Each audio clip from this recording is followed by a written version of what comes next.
So good afternoon. We will start our presentation today. I will do a short presentation because I think hospital pedagogy is a huge theme, and I try to concentrate some information and don't give too much input that you lost the concentration. That way I will go start with some concepts. Let me put here the slides. Yeah, now. And welcome to our section. This session will be recorded for people that ask me to see this later in many parts of the world. And today we will talk about the basic concepts of hospital pedagogy. I just want to say the people that are here online that when you have some question, just raise the hands or open the microphone to talk because I'm not seeing you in my computer right now. Okay. We have here a group from Tanzania. This is part of the project because the idea is that we are trying to open this discipline in Tanzania, also in Bosnia and in Bolivia. That way, it's important that you discuss these concepts. Let's go. First of all, I have to say that this literature it's from Germany.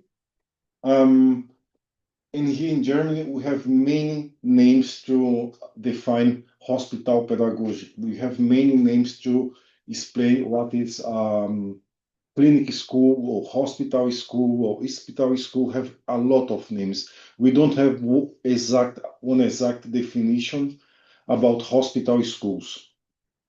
And have one that here in Bayern we use a lot. The name is Schule für Krank, School for Sick.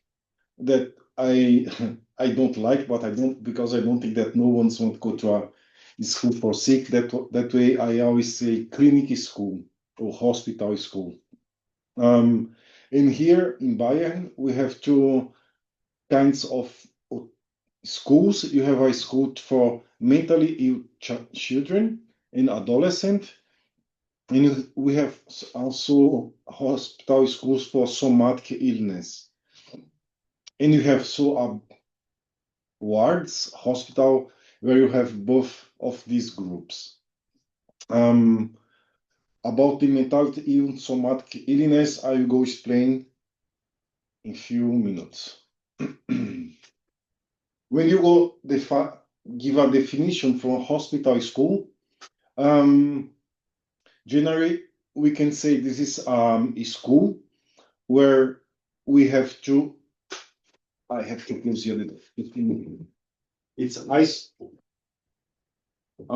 one school where you educate teachers and young people for all kind of schools. That mean primary schools, secondary schools, and in here in Germany you have many kind of secondary schools. Realschule, Hauptschule, Gymnasium, and sure, all these social classes or all these schools have children that get ill, sick, and they go to this hospital school. Most of the kids can be short time in the hospital, or they can visit the hospital for regular intervals, like students that have to do hemodialysis, for example. And have many patients. Each patient have one case, one illness, and we have to see how can we attend this patient in this setting, in this hospital or in this school hospital. But important to be clear here is that we don't have a homogeneity class like in a regular school. We have many kids with different ages, different grades in school types.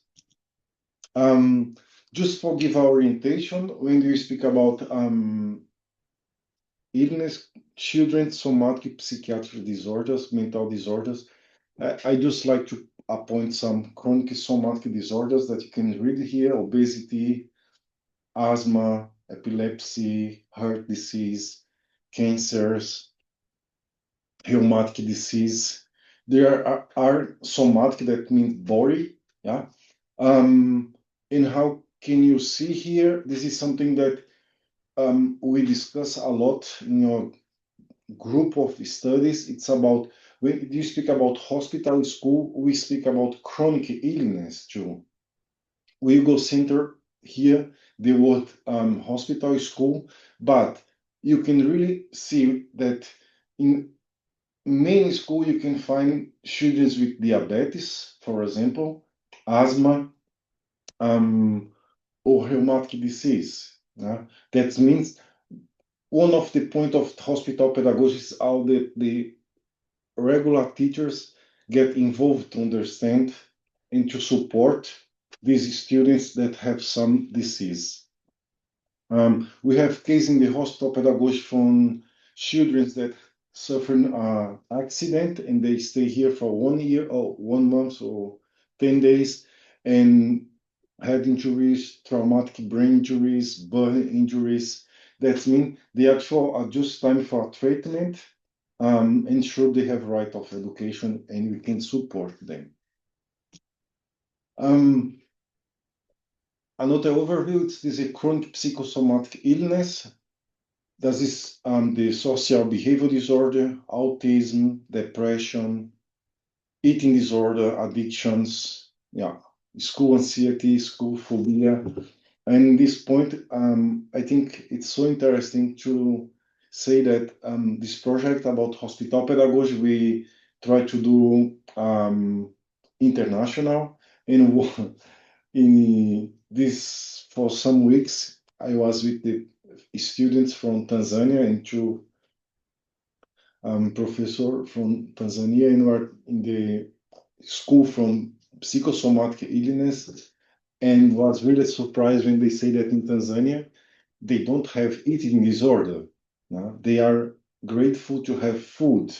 And I think this is something that you have really to pay attention to when say let's go work internationally. We don't have to come to arrive in a country to say, yeah, let's talk about some disease that they don't have it.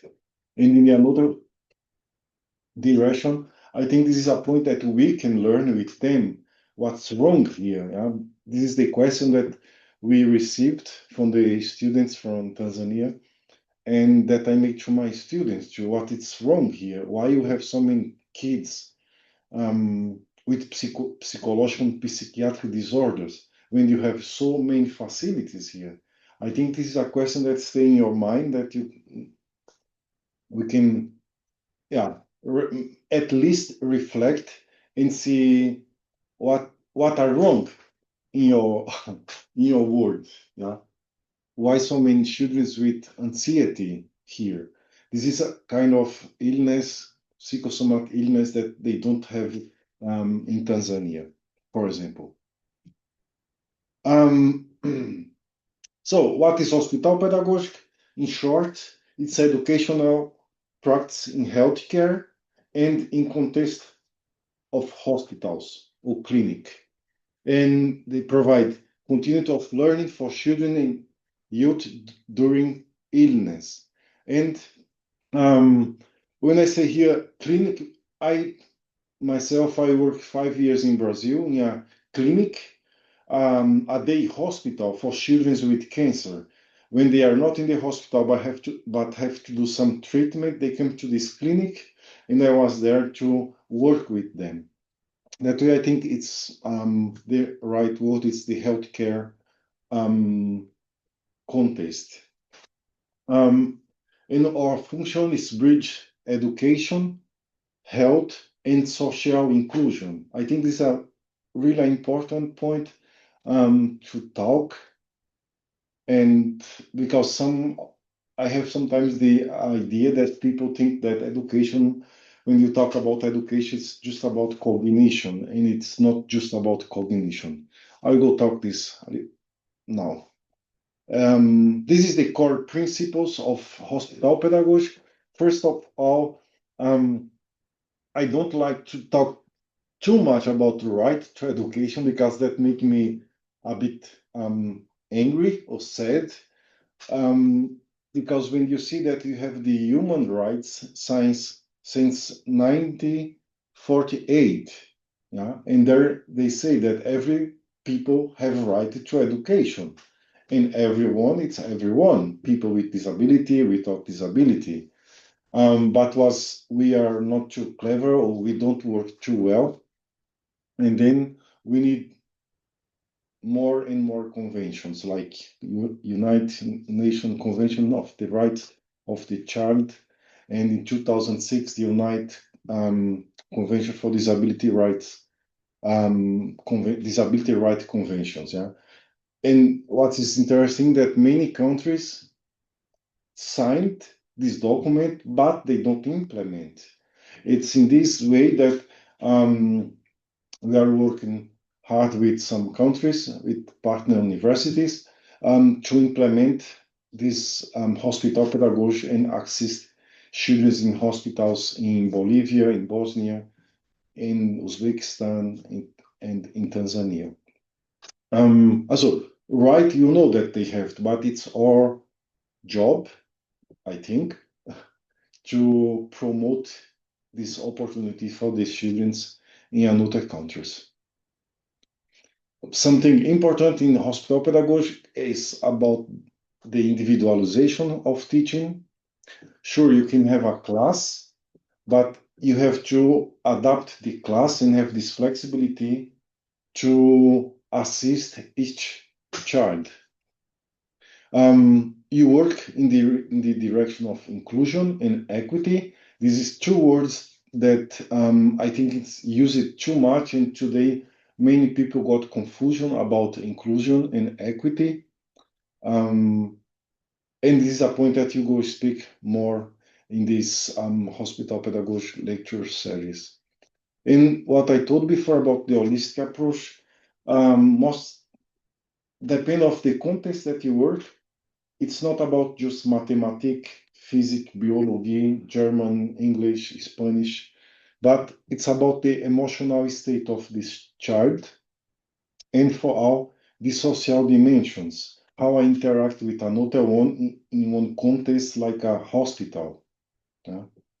Um, and I can say some example. You can prepare a beautiful class to give for the children, and then we arrive in the hospital and you get a bad news that someone is not more there, someone died, and then you see that the Stimmung, the ambient, it's really heavy, and your beautiful classes that you prepared don't fit for this day.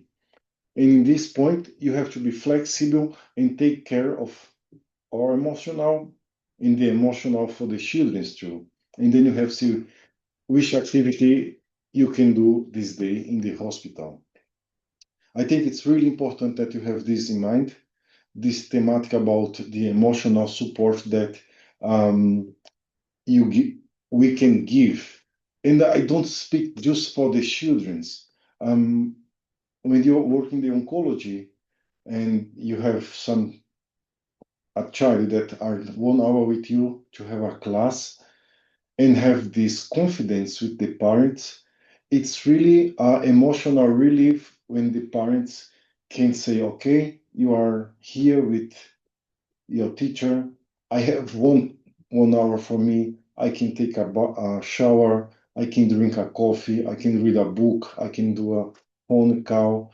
I think this is a support that we cannot forget when you are working at the hospital.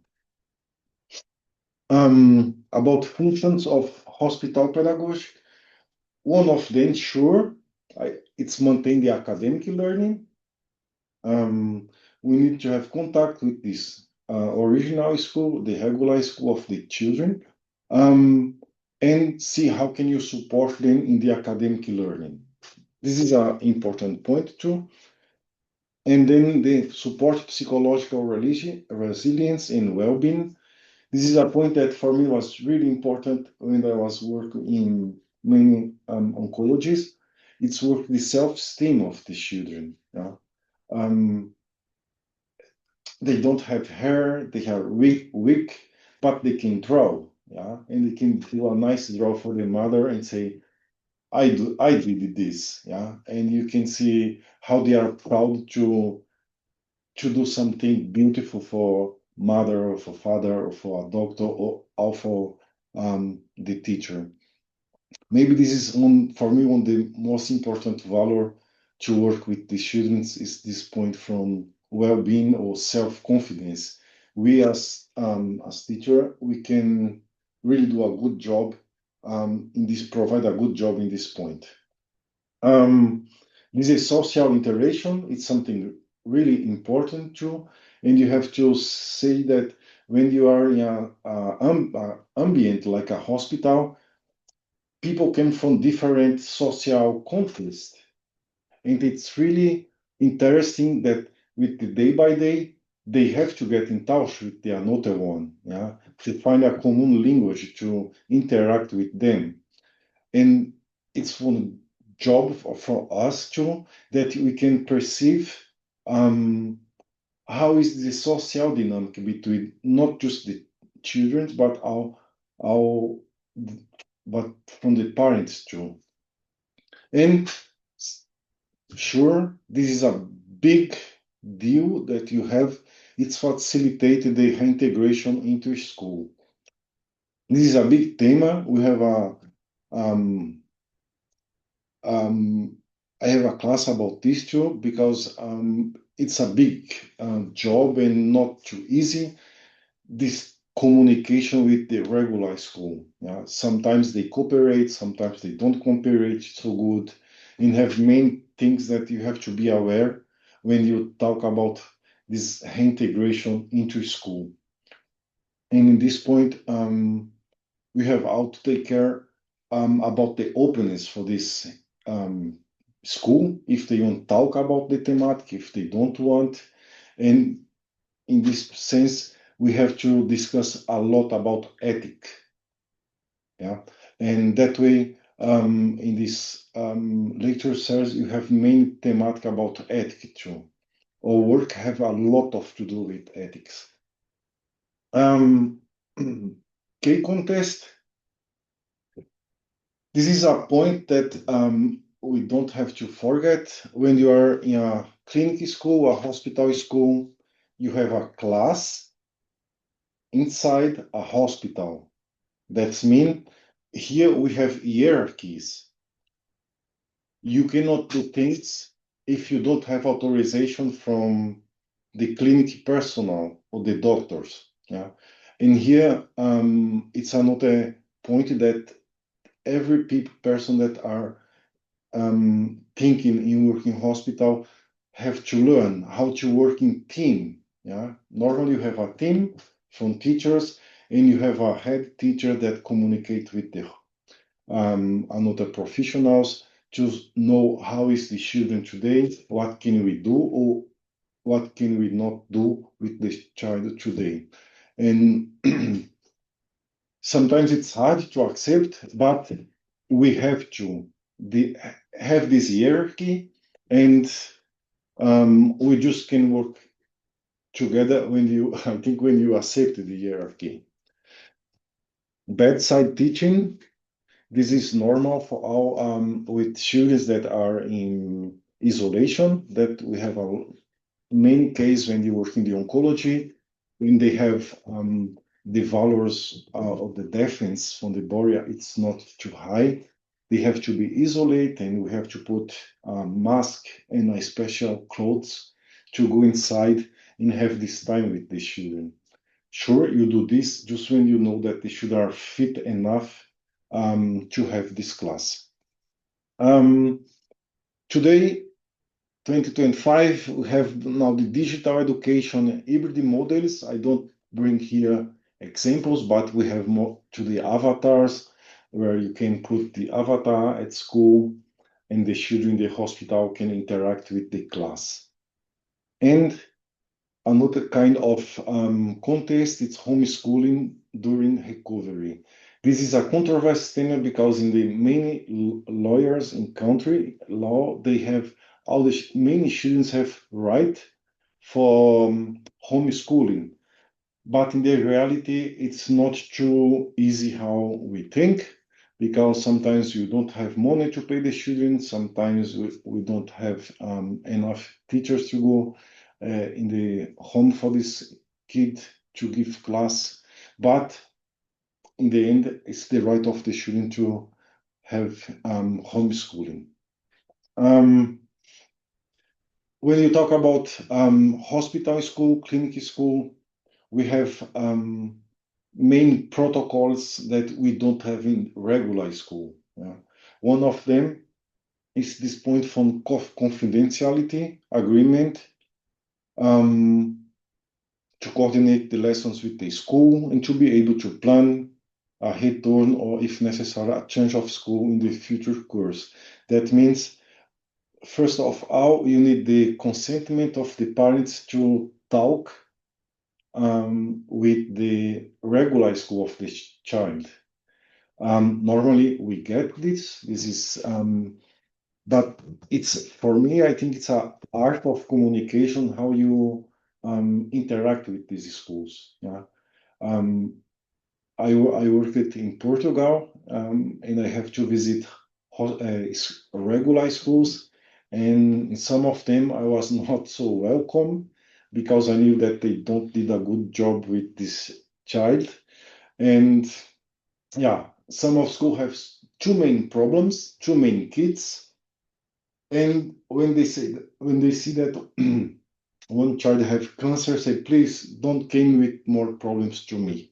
And it's our job to elaborate a project or a meeting with the principals, with the teachers, and try to convince them to keep working with this child. It's right of the child, and no one want lose the friendships in the class at schools. And this is one, I think, one big job that we can do when you work in the hospital school. The lessons can be individual lessons or in small group across years and school types, always with reference from the hospital or from the regular schools of them. Attention, I'm talking about Germany, because I'm here, but in England, for example, the schools hospital, they have some curriculum that they did in the hospital. Parent schools provide the necessary documents for the fulfillment of the educational mandate. The regular schools, yeah, they need to know what you are doing in the hospital. This is again the art of communication with the regular school. This is not a I don't say it's not a hard job, but it's work. Yeah, how I communicate with them. What is the efficient way to talk with the school? Because this bridge between hospital school and the regular school, it's really important work that you do in the hospital. The learning content, the learning pace, and the learning methods are adapted to the individual needs and illness-related limitations. Always in the first line come how fit is the children to listen, to understand. If some kid have a chemotherapy last night, last day, maybe she's not fit to have mathematics lessons.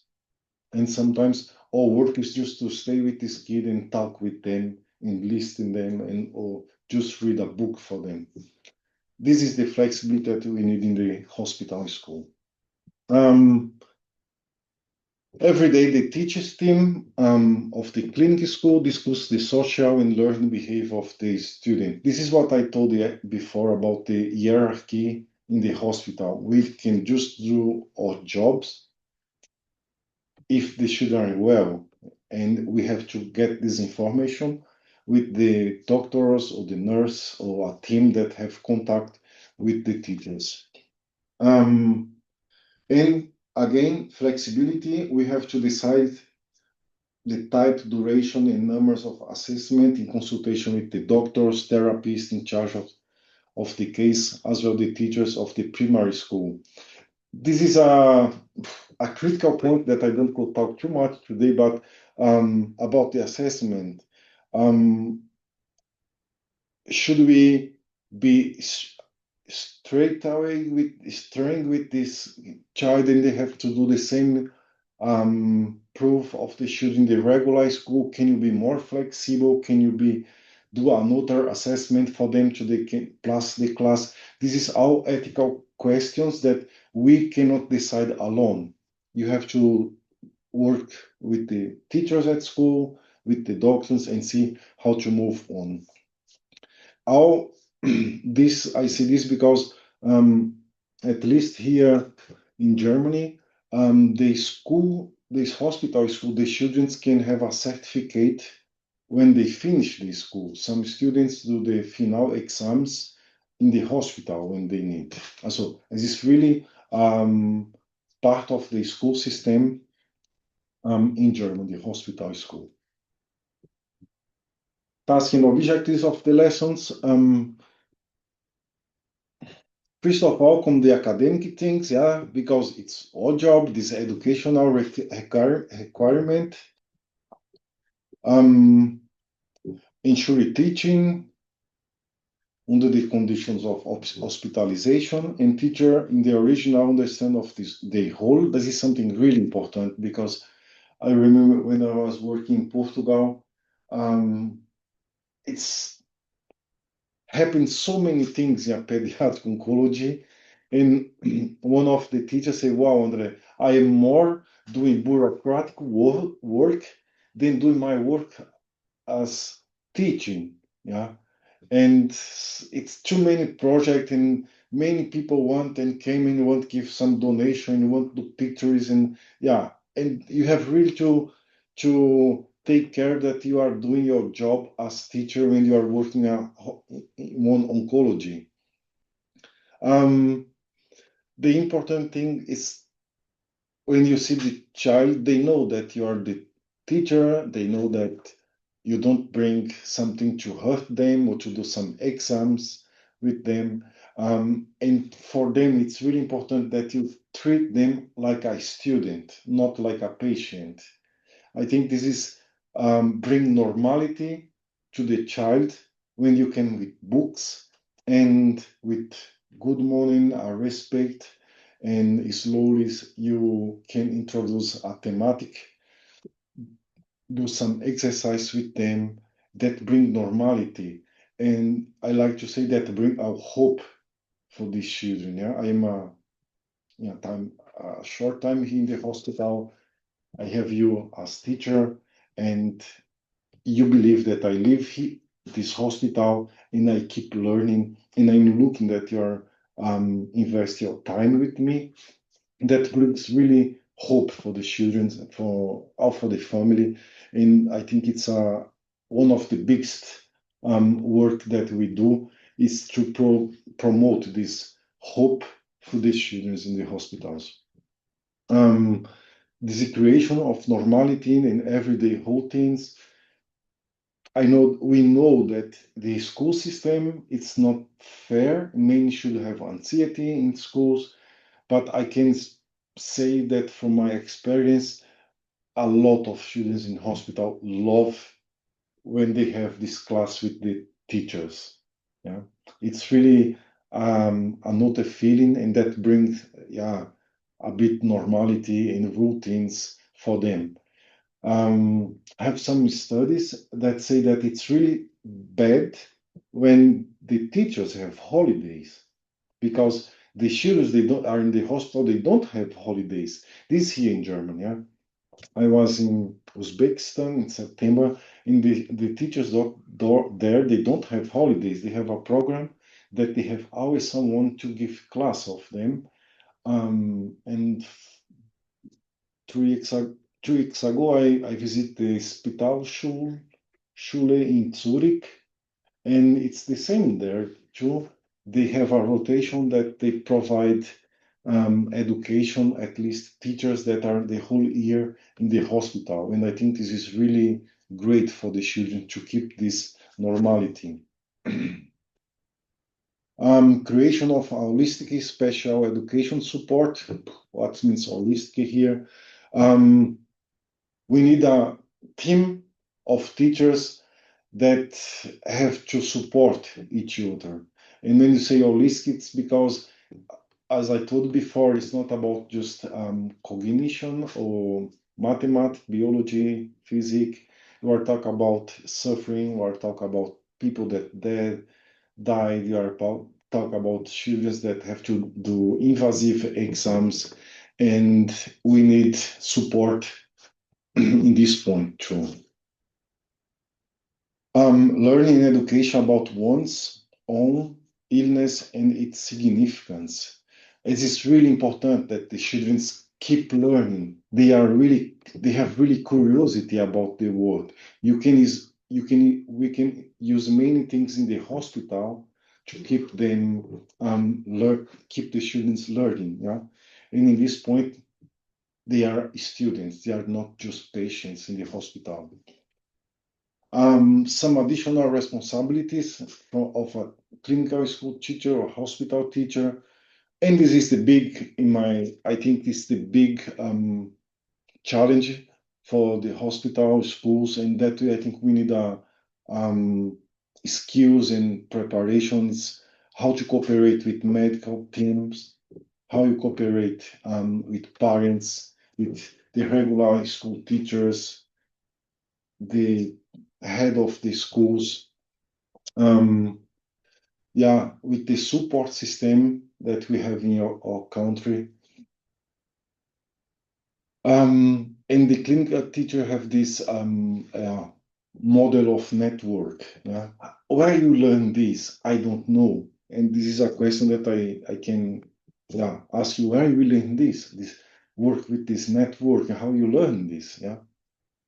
Again, this integration rehabilitation function is a psychosocial integration, the social process of the children. Yeah, we have to know that how I prepare these children that is weak, that have no hair because they did a chemotherapy or did a radiotherapy. How I prepare these kids to come back to school. Yeah? This is a big point that you have to think about.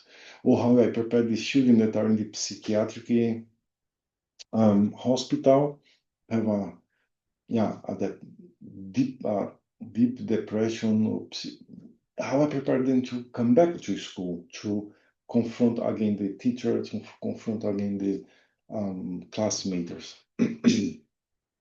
In case of failure, we know that they have a high risk of permanent mental disability and associated dependence on institution of adult psychiatric rehabilitation.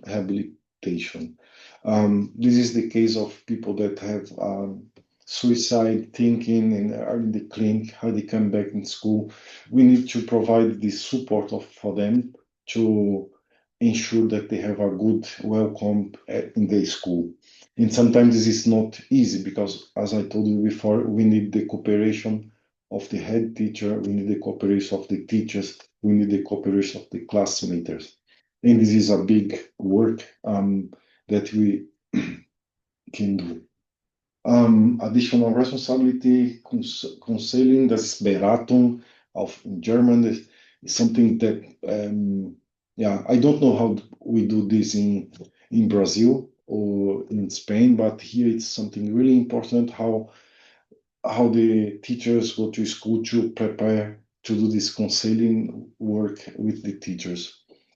Home school visit or external school visit, to build the bridge between hospital school and the regular school, we need to do this visit. Talk with the teachers, establishment of a special education service. If they come to school, how the teachers will prepare the lesson for these children. Case discussion with the parent schools. Yeah, sometimes, and this is something interesting that we have really to take care about this. For some weeks ago, I was in the hospital, in the clinic, the hospital school here in Munich, and a teacher just came back from a presentation in school and she said, "Oh, Andre, I have to do again my presentation. Oh, change my presentation because she just did a picture about blood. Yes, because some people have to take blood, they need blood. Um, and just to explain this and talk about these two children in the class, they kept down. Have students and adults that they cannot think or talk about blood. And this is something that you have really to be aware, yeah, how to talk about things. For me, it's normal to see someone with yeah, with veins, with medicine, but for someone have to be really shocked, and we need this sensibility to talk with them. um Now I think it's something that it's not easy to talk, but I think it's necessary. It's about the special burden on clinical teachers and hospital teachers. Um, and one of them, I think, is the direct confrontation with severe disorders and long-term impairments.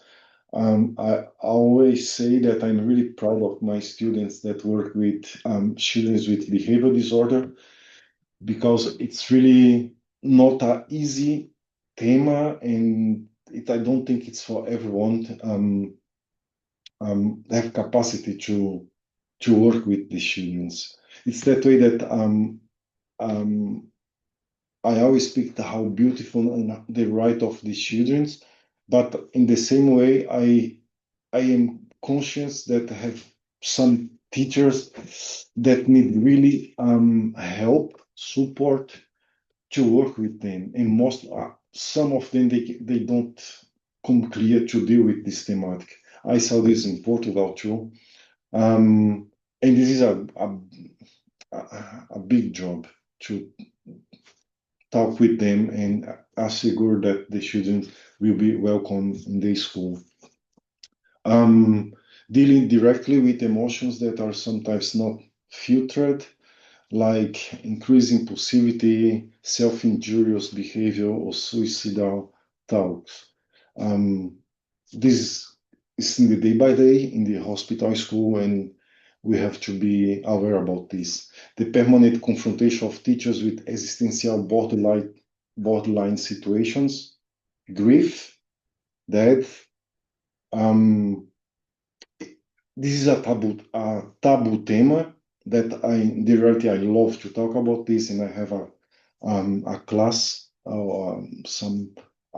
some PowerPoints about that. How can we deal with this? But it's a thematic that it's not easy to talk because it's not normal that a child with 5, 6, 7, 8, 10 years old died in hospital. But in the same times, I think we can learn a lot with the situation. That way, I put it. One of my favorite is culture, self-made man. Um, um, I suffered a lot when I was so young, with 20, 21 years old, when I started to work in the pediatric oncology, and I have to confront this thematic. Yeah, one day, next month, some more children died, and one day, two children died, and I started to think, how can I learn with this situation? Yeah, and it's something that I don't think we have to put down the tepish, yeah, down the floor. You have really to talk more about and see how can you support each other in team, and how can you support the school and the kids in the school too, because this is a theme that is current when you work in a hospital. Sure, I'm talking now about the oncology. If you are in the burn session, it's not that you have every month people dying. Um, experience of relationship breakdowns. This is something that I really learned to in the pediatry, because sometimes you got really in touch with parents, with kids, and they have to leave for a good way or for a bad way, but they leave and came a new one. And I think this is something that I really learned. Yeah? With someone died, we have more 20 there that are waiting for you to play with you, to learn with you, and you have to do the focus, have focus in the students that are happy and waiting for work together with you. I read about this, but this is can be a burden too. Is this a hierarchical structure inside the hospital? So, in summary, and I will conclude my presentation. Hospital pedagogy is not just about teaching; it's about care and about fight to include this child in regular school. When you do this, you are protect them give them the right to learn during the illness. And one of a big job is prepares for school integration and lifelong learning. And this is a job that maybe people that are looking this video can be sensibilized about this, but have many people that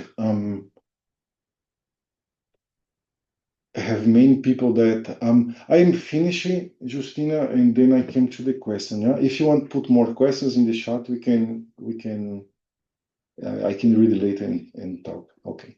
One of the most troubles that I see is that we can have here the sensibility or knowledge about hospital pedagogy, but I say to you that have many teachers in schools and in kindergarten here in Germany that they have no idea about hospital schools. Yeah?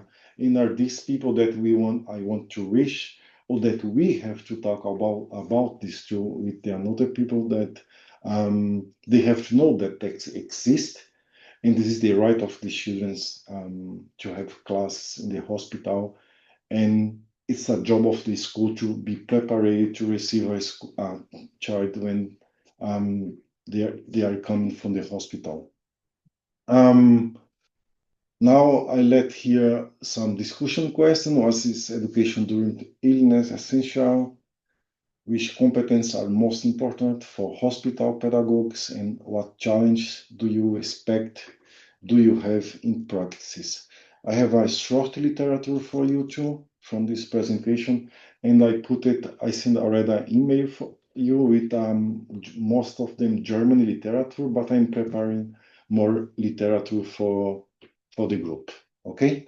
I let you with these three questions. Maybe here some of you can speak about what the challenge do you expect or do you have in practice. If someone is in practice here, I think it will be rich for our discussion here. Yeah, thank you for the attention. That was the presentation for today. And I have some question here. If I have some problem with my microphone, but how do you deal with grief, losing your student? Do you have some kind of supervision in German and help for teachers?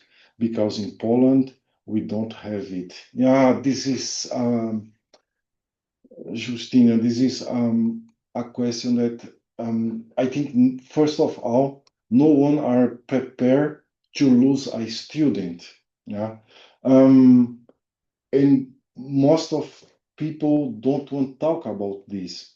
I say this because I have a conversation with a hospital teacher from Tübingen, and she lost a student he was 17, and um, the parents decide that they don't want talk with the school and do um, some don't say goodbye. That depends of the school. And the same person told about a child from 8 years old that he died, and someone have the idea that they won't bring the, I don't know, coffin, the children into the school, and that the friends put the hands in this wood, yeah, where the body is. And she said, "Oh, this is so strange, but I go ask my son what he thinks." And she did this experience. She asked the son was 10 years old, what he think about, and say, "Wow, I think it's cool." And this is something that it's so important to listen to the children, because something for us it's strange, like do an action like this, but sometimes for the children it's something that it's not too much bad. Yeah? I have the same experience when I was talking with children, was 10 children in a school in North Portugal, was a child with cancer. Now she's a big woman. She's really happy today in health. And when I asked them, that was a research to my PhD, I asked them if they are afraid this time when Maria was in the hospital. And I taped this, yeah. And then they stay quiet, and one say, we are afraid that she died. And they start to, ha ha ha ha, to smile, yeah. And me, with my rationality, I stop them, yeah. But I just listen later that I say, oh, why I did this, yeah? Why you have so much trouble with this thematic? Dad, yeah. Maybe it's not too big a deal for the children if you work with them. And today, we have many books in literature. I can provide for you, Justina, this, how to talk about this thematic, yeah, because it's a theme it's not so uncommon as we think, and no, we don't have support. We are not prepared for this. I think no adult, no parent, no kids are prepared to receive the news that some children died in the hospital in an accident. But at the same time, I think it's really important that we pay attention in this thematic, in my opinion. More questions or answer or thinking, doubts? Katarina, alles gut? Okay, good. For the people from Tanzania, I know it's a lot of information, or new information, but slowly we go meet and I will do small doses of the presentation for you. And then, so if no one wants nothing to say, then I say thank you. And next week we meet again with Christoph Schneider. And I'm really happy that you have this possibility to discuss with you this kind of thematic hospital pedagogy. Okay? Have a good night, and thank you for your patience and interest. Ciao, ciao. Bye. Thank you. Ciao, Katarina.